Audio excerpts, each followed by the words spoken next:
আপনি কি আপনার মুরগিকে ঘাস খাওয়াচ্ছেন? মুরগিকে সবুজ ঘাস খাওয়ানো কি উপকারী না ক্ষতিকর জানেন কি?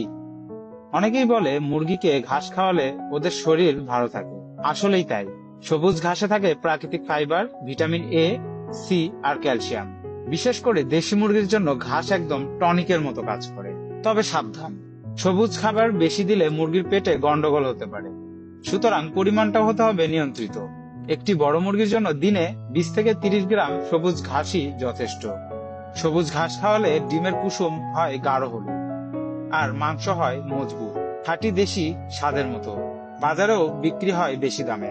তাই যদি আপনি দেশি মুরগি পালন করেন তাহলে সীমিত আকারে ঘাস বা শাক খাওয়াতে পারেন। এটা সস্তা, সহজ এবং উপকারী। ভিডিওটি ভালো লাগলে লাইক দিন এবং সাবস্ক্রাইব করে পাশে থাকুন। দেখা হবে নতুন ভিডিওতে। ততক্ষণ পর্যন্ত ভালো থাকবেন, সুস্থ থাকবেন। আসসালামু আলাইকুম।